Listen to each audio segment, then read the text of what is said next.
There's still a great deal we don't know about the killer and the motivation of the killer in Boulder, Colorado, and other critical aspects of this mass shooting. I've been briefed this morning by the Attorney General of the United States, the Director of the FBI. I've spoken with the governor, and I'll be speaking with the mayor on the aircraft. We're working very closely with the state and local law enforcement officials, and they're going to keep me updated as they learn more. You're going to ask me to speculate. Understandably, you'd ask me to speculate about what happened, why it happened, and I'm not going to do that now because we don't have all the information, not until I have all the facts. But I do know this. As president, I'm going to use all the resources at my disposal to keep the American people safe. As I said, at this moment, a great deal remains unknown, but three things are certain. First, 10 lives have been lost, and more families have been shattered by gun violence in the state of Colorado. And Jill and I are devastated, and the feeling, I just can't imagine how the families are feeling, the victims whose futures were stolen from them, from their families, from their loved ones, who now have to struggle to go on and try to make sense of what's happened.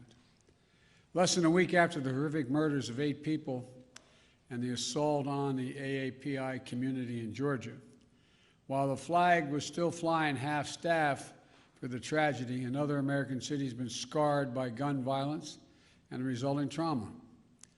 And the state, I even hate to say it because we're saying it so often, my heart goes out.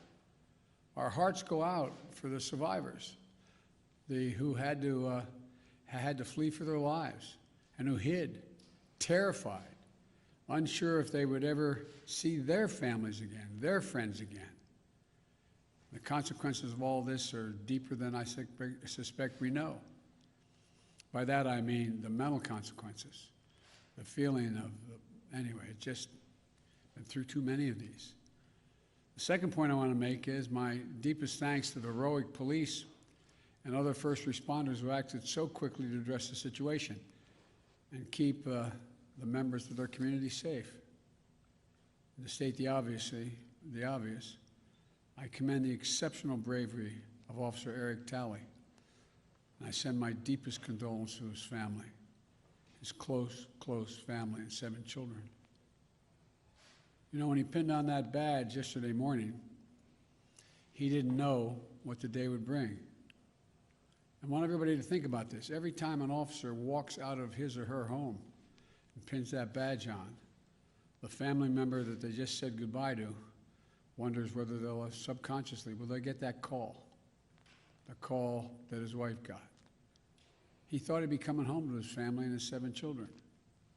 But when the moment the act came, Officer Tully did not hesitate in his duty, making the ultimate sacrifice in his effort to save lives.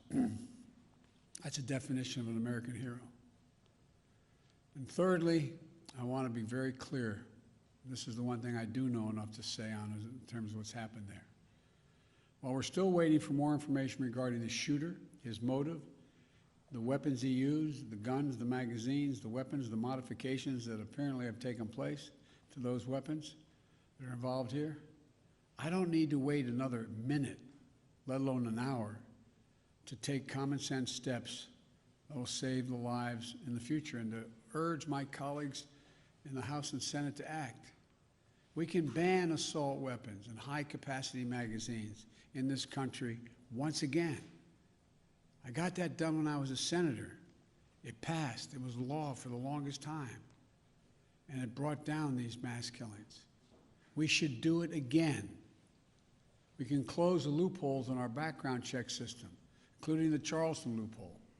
That's one of the best tools we have right now to prevent gun violence.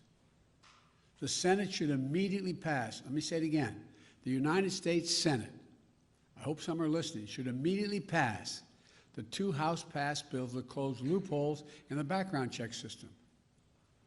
These are bills that receive votes of both Republicans and Democrats in the House. This is not and should not be a partisan issue. This is an American issue. It will save lives, American lives, and we have to act. We should also ban assault weapons in the process. I'll have much more to say as we learn more, but I wanted to be clear. Those poor folks who died left behind families that leaves a big hole in their hearts. And we can save lives, increasing the background checks so that they're supposed to occur, and eliminating assault weapons, and the size of magazines. I don't know all the detail yet on that. But I'll be talking to you more later today or in the next couple of days about what else we know. May God bless you all and those families who are mourning today because of gun violence in Colorado and Georgia, all across the country. We have to act so there's not more of you, there's fewer of you as time goes on. Thank you so much. Will you introduce new gun legislation, Mr. President? Do you plan to